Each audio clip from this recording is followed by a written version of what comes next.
नमस्कार फ्रेंड, आज के वीडियो में चर्चा करेंगे कि मल्टी कैप फंड और फ्लेक्सी कैप फंड में कौन ज़्यादा रिटर्न देता है इन्वेस्टर को और उसका कारण क्या है।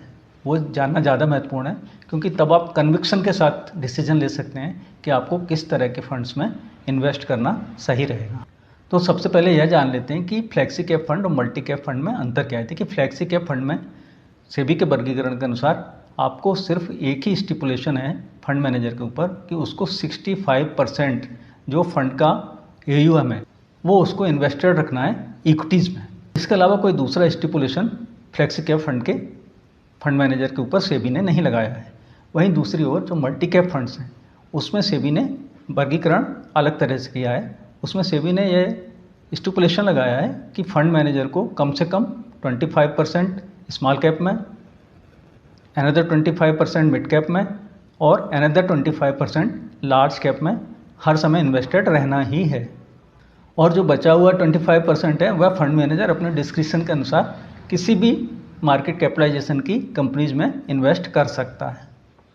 अब प्राइमा फेसी देखने से तो यह लगता है कि यहाँ फ्लेक्सी कैप फंड्स को ज़्यादा अच्छा परफॉर्म करना चाहिए क्योंकि फ्लेक्सी कैप फंड के मैनेजर के पास यहाँ पर ज़्यादा सुविधा है कि वह ज़्यादा फ्लेक्सिबिलिटी के साथ, ज़्यादा स्वतंत्रता के साथ डिसीजंस ले सकता है कि उसको कब लार्ज कैप में जाना है, कब मिड कैप में जाना है, कब स्मॉल कैप में जाना है। क्योंकि उसको ऐसी कोई बंधन, ऐसा कोई स्टिपुलेशन, ऐसा कोई बाध्यता सेबी ने उसके ऊपर नहीं रखी है कि उसको किसी सर्टेन मार्केट कैप की कंपनीज में ही इन्वेस्ट करना है अपना फंड।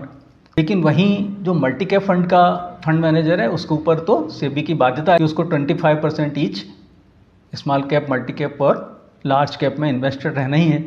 तो फ्लेक्सी कैप फंड के मैनेजर के पास ज़्यादा स्वतंत्रता और मार्केट कंडीशंस को देखते हुए वह अपना डिसीजन लेते हुए ज़्यादा रिटर्न जनरेट कर सकता है। लेकिन अगर हम परफॉर्मेंस देखें मल्टी कैप फंड्स की और फ्लेक्सी कैप फंड्स की तो हम पाएंगे कि ऐसा हुआ तो नहीं। मल्टी कैप फंड्स ने ज़्यादा अच्छा रिटर्न दिया फ्लेक्सी कैप फंड्स की तुलना में।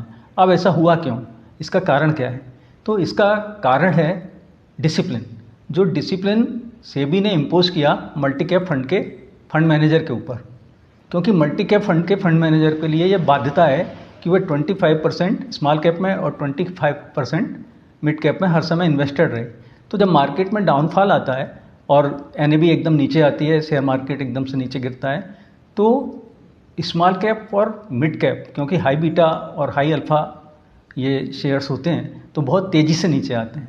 तो ऐसी स्थिति में फ्लेक्सी कैप फंड का फंड मैनेजर है वह एग्जिट कर जाता है स्मॉल कैप और मिड कैप से, क्योंकि उसके पास यह सुविधा है कि वह चाहे तो एग्जिट कर सकता है और चाहे तो इन्वेस्टेड रह सकता है। तो वह सेफ्टी की तलाश में लार्ज कैप कंपनीज में मूव कर जाता है। अब आप जैसा कि जानते हैं कि large cap companies come returns देती हैं स्मॉल कैप और मिड कैप की तुलना में। वोलेटिलिटी उनमें कम होती है, रिस्क उनमें कम है, ऐसा परसेप्शन है मार्केट का।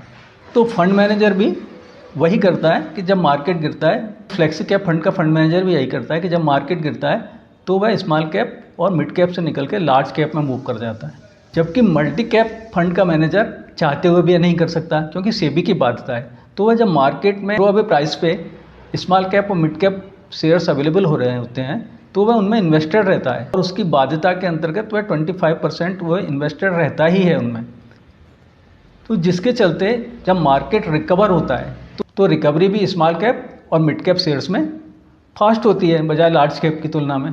ये गिरेंगे भी ज़्यादा तेज़ी से और रिकवर भी ज़्यादा तेज़ी से होंगे। तो जब मार्केट रिकवर करता है तो उसका एडवांटेज मिलता है मल्टी कैप फंड के मैनेजर को। मल्टी कैप फंड्स एक बेहतर परफॉर्मेंस देते हैं फ्लेक्सी कैप फंड्स की तुलना में, और ये पास्ट परफॉर्मेंस से प्रूव भी हो चुका है। यहाँ बात हो रही है किसी एक फंड की नहीं बल्कि पूरी कैटेगरी के परफॉर्मेंस की। देखिए, कैटेगरी परफॉर्मेंस की बात है तो पिछले वर्ष फ्लेक्सी कैप फंड्स ने जहाँ 40% रिटर्न्स दिए हैं वहीं मल्टी कैप फंड्स ने 44% रिटर्न्स दिए हैं, 4% से आउट परफॉर्म किया है। और 3 ईयर टाइम फ्रेम में देखें तो फ्लेक्सी कैप फंड्स ने रिटर्न दिए ओनली 18%, वहीं मल्टी कैप फंड्स ने रिटर्न दिए 21%। जो 3 से 4% का आउट परफॉर्मेंस एक काफ़ी बड़ा आउट परफॉर्मेंस है और जो लॉन्ग टर्म में बहुत बड़ा अंतर डाल सकता है इन्वेस्टर्स को मिलने वाले रिटर्न्स पे। तो इस डिस्कशन के अनुसार आप अपना निर्णय ले सकते हैं कि आपको किस तरह के फंड्स में इन्वेस्ट करना है। हालांकि ये ज़रूर है कि यह परसीव किया जाता है कि फ्लेक्सी कैप फंड्स थोड़े कम वोलेटाइल होते हैं, क्योंकि जो के कारण अभी डिस्कस किया कि जब मार्केट में गिरावट आती है तो फ्लेक्सी कैप फंड के मैनेजर मूव कर जाते हैं लार्ज कैप की तरफ, तो वोलेटिलिटी आप कम एक्सपीरियंस करते हैं, लेकिन वहीं आपको समझौता करना पड़ता है रिटर्न्स पर। Now choice is with you. इस वीडियो में इतना ही, मिलते हैं अगले वीडियो में।